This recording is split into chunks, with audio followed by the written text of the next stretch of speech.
మహాదేవ శ్రీమాత్రే నమః. Welcome to our channel times భక్తి. ఇంట్లో సుఖ సంతోషాలు కావచ్చును, లేదా డబ్బు సమస్య అనేటువంటిది ఉండకుండా మన జీవితము అద్భుతంగా ముందుకు వెళ్ళాలి అని అనుకునేటువంటి సందర్భాలలో ఒక 7 నియమాలు పాటించాల్సి వస్తుంది. 7 నియమాలలో రెమెడీస్ అని చెప్పొచ్చు.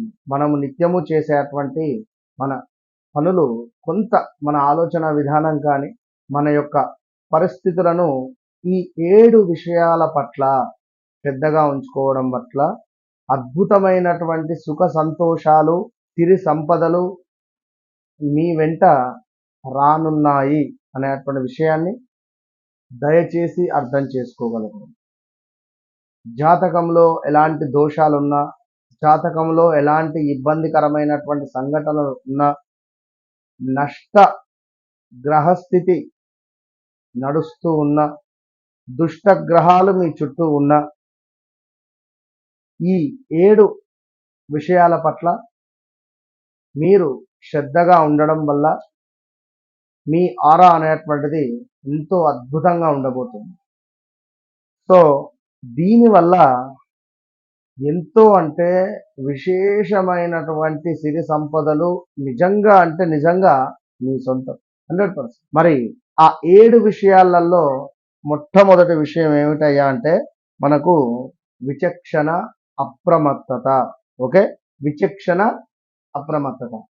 మరి 2 విషయాలు ఏమిటి అంటే శత్రువులను ఎదుర్కోవడానికి మనకు శక్తి కంటే అప్రమత్తత, విచక్షణ ఎక్కువగా అవసరం అని చెప్పడం జరుగుతుంది. ఎందుకంటే శత్రువులు మనకు హాని కలిగించడానికి ప్రయత్నిస్తూనే ఉంటారు. శత్రువులు అంటే ఎవరో కాదు, మన రిలేటివ్స్ కానీ, మన చుట్టూ ఉండేటువంటి వారు కానీ, మన యొక్క సీక్రెట్స్ అన్నీ తెలిసినటువంటి వారు కానీ, మనము ఎంతో నమ్మకంగా తీసుకువచ్చి పెట్టుకున్నటువంటి వారైనా కూడా ముందుగా మన పట్ల అంటే వర్క్ నేర్చుకోవడానికి అన్న అని చెప్పి ఉంటారు. వర్క్ నేర్చుకున్న తర్వాత వేరే రకంగా మాట్లాడతారు. సో అటువంటి పరిస్థితులలో మనము వివేకంతో తగినంత జాగ్రత్త వహించకపోతే మనము చాలా నష్టాలను ఎదుర్కోవాల్సి వస్తుంది. మన గురించి బ్యాడ్గా ఎన్ని చెప్పినా కూడా మనం అవన్నీ పట్టించుకొని ఎదుటి వ్యక్తిని అడిగినా లేదా వారి వద్దకు వెళ్ళి మనం మాట్లాడినా కూడా గొడవలే జరుగుతాయి అక్కడ. సో మనం ఇప్పుడు ఏం చేయాలి? ఇక్కడ ఎంతో విచక్షణతో అప్రమత్తంగా ఉండాలి. అంతా నా మంచికే జరిగింది, అంతా నా మంచికే జరిగింది, అంతా నా మంచికే జరిగింది అంతే. ఎందుకంటే ఒక మన గరికపాటి వారు ఒక విషయం చెప్తూ ఉన్నారు. ఒక రాజుగారట అడవికి వెళతాడు వారి యొక్క మంత్రి గారితో. అక్కడ ఒక సింహం వచ్చి సింహాన్ని యుద్ధం చేసే సందర్భాలలో సింహం వచ్చి రాజుగారి యొక్క చిటికెన వేలు లాగేసుకొని వెళ్ళిపోతుంది. సో అప్పుడు ఈ రాజుగారు బాధపడతారు, అరే చిటికెన వేలు పోయింది, నా భార్యకు ఏం చెప్పాలి, నా భార్య అది ఇది నా చిటికెన వేలు పోయిందంటే అప్పుడు మంత్రి గారు అంటారు, అయ్యో రాజా, అంతా మన మంచిగా జరిగింది, మీ ప్రాణం పోలేదు కదా, చిటికెన వేలు కదా పోయింది కంట, నీ చిటికెన వేలు పోతే నీకు తెలుస్తుండే, నా చిటికెన వేలు పోయింది అంతా, అయినా పైగా అంతా మంచిగా జరిగింది అంటావా అని చెప్పి ఆ మంత్రిని తీసుకువెళ్ళి చెరసాలలో బంధిస్తారు ఈ రాజు. మళ్ళా కొంతకాలానికి ఈ రాజుగారు అడవికి వెళతారు. ఒక కొండ జాతికి సంబంధించినటువంటి వారు రాజుగారిని దొరకబట్టి తీసుకువెళ్ళి బలివ్వడానికి చూస్తారు అమ్మవారు. అంతా అయిపోయింది, రంగం సిద్ధం చేశారు, పసుపంతా పూసారు, ఇక మనకు బలిద్దామనే సందర్భంలో చిటికెన వెళ్ళేదట. సో అంగవికలాంగం అంటే ఏదైనా శరీర లోపం ఉండేటువంటి వారు బలికి పనికిరారు కనుక ఈ రాజుగారిని అప్పుడు విడిచిపెడతారు.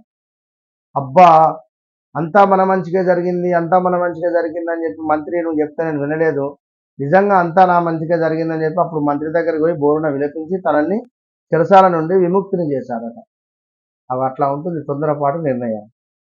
సో ఇక్కడ మరొక విషయం ఏమిటంటే శుభ్రమైన వస్తువులు, సువాసన గల దుస్తువులు అంటే పర్ఫ్యూమ్స్ కానీ చక్కటి వస్త్రాలను ధరించడము, ఇది శుక్రునికి ఎంతో ప్రీతి. దీని వలన మనకు లక్ష్మీదేవి కూడా అనుగ్రహిస్తుంది. స్నానం చేసే ప్రతి నీటిలో కూడా రోజు వాటర్ కలుపుకొని స్నానం చేసి, గులాబీ రేకులు ఒక 4 వేసుకొని స్నానం చేసి, చక్కటి వస్త్రాలు, ఇవాళ కట్టిన వస్త్రాలు మళ్ళీ కట్టకూడదు, అంటే అవసరం ఉంటే తప్ప. సో అలా శుచి శుభ్రతతో పర్ఫ్యూమ్స్ వాడడం వల్ల శుక్రుని అనుగ్రహము, అదేవిధంగా మురికి బట్టలు వరిస్తే ఇబ్బందికరంగానే ఉంటుంది, అందరికీ తెలుసు. సో అదృష్టం అనేటువంటిది మన దగ్గరలో ఉంటుంది. ఇక ఈ మురికి బట్టలు వేసుకోవడం వల్ల జ్యేష్ఠాదేవి వస్తుంది, దురదృష్టం అవుతుంది. సో లక్ష్మీదేవి కూడా అలాంటి వారిపై కోపంగా ఉంటుంది, గమనించుకోండి. ఇక మరో విషయము జ్ఞాన సాధన. జ్ఞాన సాధన, ఈ జ్ఞాన సాధన మూర్ఖుడు మాత్రమే కాదు, మరలా చెప్తున్నాను, జ్ఞాని కూడా సాధన చేస్తూనే ఉండాలి. నేను జ్ఞానిని అని అనుకుంటే సరిపోదు కదా, ఇంకా ఇంకా పదను పెడుతూ ఉండాలి. మరి మూర్ఖులే సాధన చేస్తారని కూడా కాదు కదా. ఇక తన యొక్క జ్ఞానముతో, ఒక వ్యక్తి తన యొక్క జ్ఞానముతో ప్రావీణ్యం పొందగలడు అనేటువంటి విషయాన్ని గమనించండి. జాతకంలో కేతువు ఎవరికైతే అద్భుతంగా ఉంటుందో వారికి చక్కటి జ్ఞానం ఉంటుంది. కేతు అరిష్టేతు సంప్రాప్తే కేతు పూజాంచకారయేతు కేతు ధ్యానం ప్రవక్ష్యామి జ్ఞానపీడోపశాంతయేతు. గణపతిని ఆరాధించాలి. ఓకే. అదేవిధంగా సమతుల్య ఆహారము, సంతోషకరమైన ఆరోగ్యకరమైనటువంటి జీవితానికి సమతుల్యకరమైనటువంటి ఆహారాన్ని తీసుకోవాలి, సాత్వికమైనటువంటి ఆహారాన్ని భుజించాలి. ఇది గమనించుకోండి.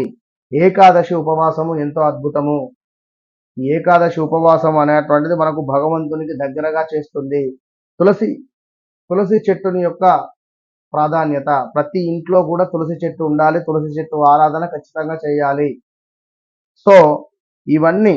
ఇంకొకటి లాస్ట్ పాయింట్ ఏమిటి అంటే దేవాలయము, మన మతం పట్ల మనకు గౌరవము. మన దేవాలయాలను కాపాడుకోవాలి, మన మతం పట్ల మనం గౌరవంగా ఉండాలి, ఇట్టి విషయాలను గౌరవించుకోవాలి, మన గ్రంథాలను అవమానించకూడదు, భగవద్గీతను తప్పకుండా ఇంట్లో పెట్టుకోవాలి, పిల్లలకు రోజు ఒక శ్లోకాన్ని నేర్పించాలి. సో ఈ 7 విషయాల పట్ల మనం ఎంతో అద్భుతంగా ఉండడం వల్ల, ఏ మనిషి అయితే ఈ 7 విషయాల పట్ల అద్భుతంగా ఉంటాడో వాడికి ఎలాంటి రెమెడీ అవసరం లేదు. ఇది గుర్తుంచుకోండి. All the best.